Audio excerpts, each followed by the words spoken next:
Assalamu alaikum. Good morning and good evening and good afternoon, ladies and gentlemen. I hope you guys are doing great and happy Sunday to all of you. By the way, বলে রাখি যে there is a breaking news এবং ঐতিহাসিক breaking news Bharat এবং বাংলাদেশের সম্পর্কের ক্ষেত্রে।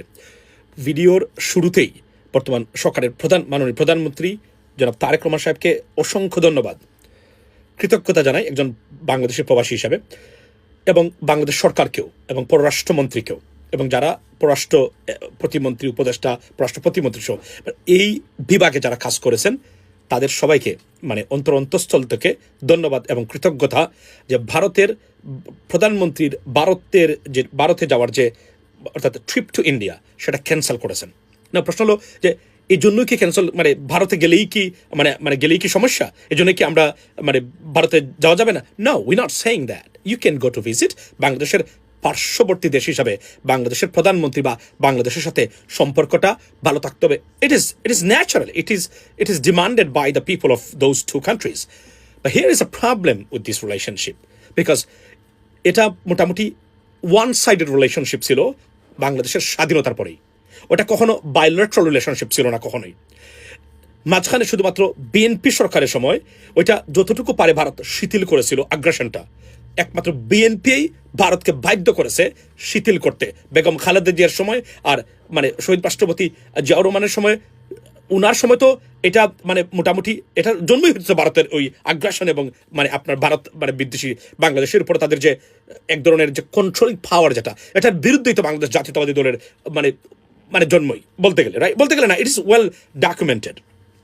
So এবং ধারাবাহিকভাবে আমি এই কথাটা বলছিলাম, আপনি অনেক সমালোচনা করতে পারবেন বিএনপির, কিন্তু একটা জায়গায় ভারতের বিষয়ে, অর্থাৎ বিএনপি ক্ষমতা থাকলে বাংলাদেশে ভারত চুরি ঘুরাতে পারবে না। এটা মোটামুটি প্রমাণিত এবং আবার সেটা প্রমাণ হয়েছে।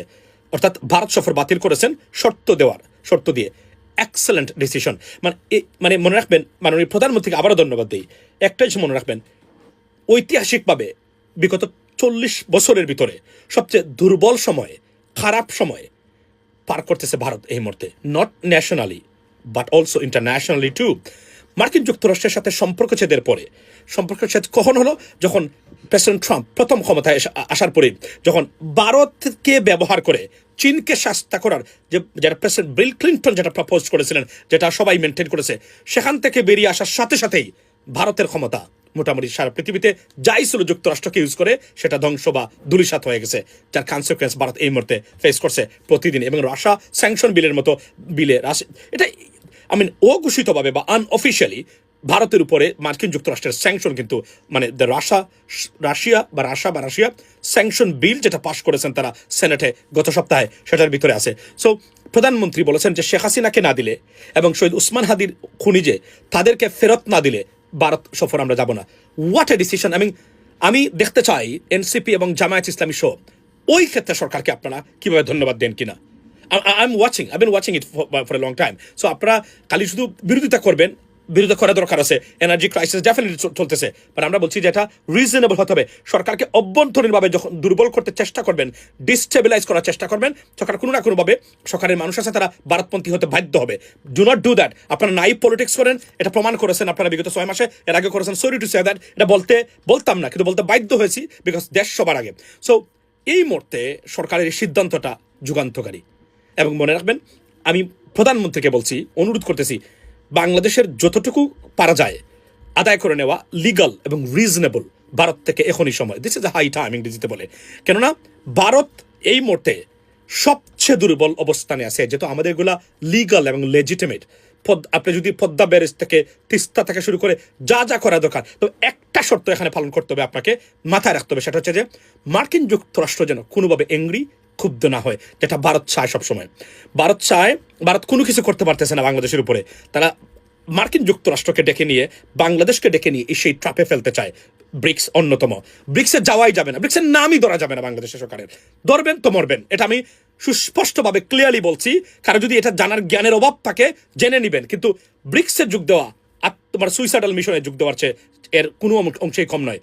আমাদের দেশের অর্থনীতি থেকে শুরু করে, এবং মনে রাখবেন মার্কিন যুক্তরাষ্ট্রকে বা মার্কিন যুক্তরাষ্ট্রের কোনো উইংকে যদি বাংলাদেশের বিরুদ্ধে কাজে না লাগাতে পারে, বাংলাদেশের কোনো কিছু করার ক্ষমতা ভারতের এই মুহূর্তে নেই। হাইয়েস্ট যেটা করবেন পানি না চাইলে পানি ছাড়বেন, আর যখন লাগবে তখন পানি দিবেন না, এটারও ব্যবস্থা আছে এই মুহূর্তে।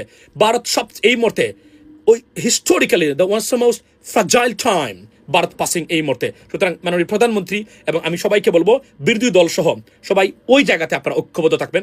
দেশের ভিতরে কি করতেছেন that's a different issue, but international particular in regards to India আপনাদেরকে আমরা ঐক্যবদ্ধ চাই, এবং অযথা বিষয় নিয়ে আন্দোলন এবং সরকার পতনের এগুলা না করে স্ট্র্যাটেজিক্যালি কি করা যায় সেগুলাই দেখেন, যেখানে আপনাদের যথেষ্ট পরিমাণ ঘাটতি আছে বলে আমি মনে করি। সো এটা একটা যুগান্তকারী সিদ্ধান্ত, যদিও আরেক ভারতীয় দালাল জাতীয় পার্টির জিএম খাদের বলছেন ভারত এগুলা ছেড়ে দেয় না। ওই লোকের ধারণাই নাই ভারত এখন কোন জায়গাতে আছে।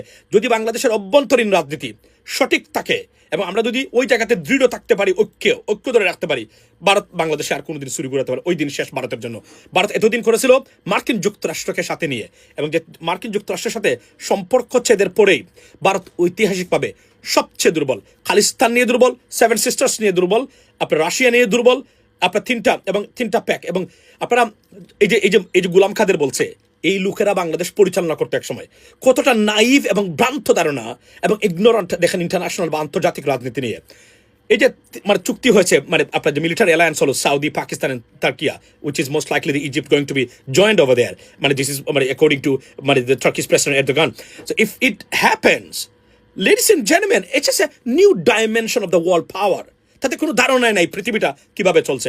সুতরাং I'm going to explain everything in details on my YouTube live right now. I'm going to do it on channel US Bangla. Ladies and gentlemen, come and join and let's talk to it. Let's talk about it. So I will talk to you as well at the same time.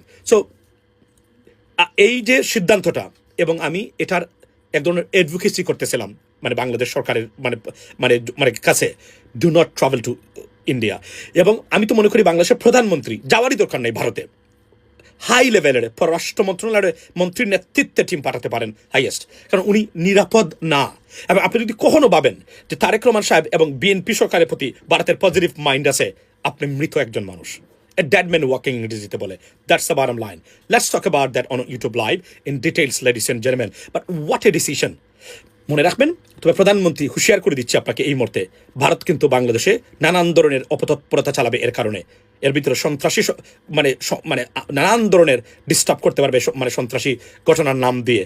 এটা মাথায় রাখবেন এবং এটা করবে, এবং এটা যে তার করবে সেটা জাতিসংঘে যে লালকেল্লাতে হামলা হয়েছে সেখানে নাকি বাংলাদেশ জড়িত, বাংলাদেশে নাকি আল কায়দার উপস্থিতিরা লক্ষ্য করতেছেন, এগুলা কিন্তু সব হচ্ছে একটা মেকানিজম এবং স্ট্র্যাটেজি ঠিক করে রেখেছে ডিস্টার্ব করবে কোন জায়গাতে। Be careful about it and let's get united in regards to India. Ladies and gentlemen, have a blessed day. See you next time. Assalamu alaikum.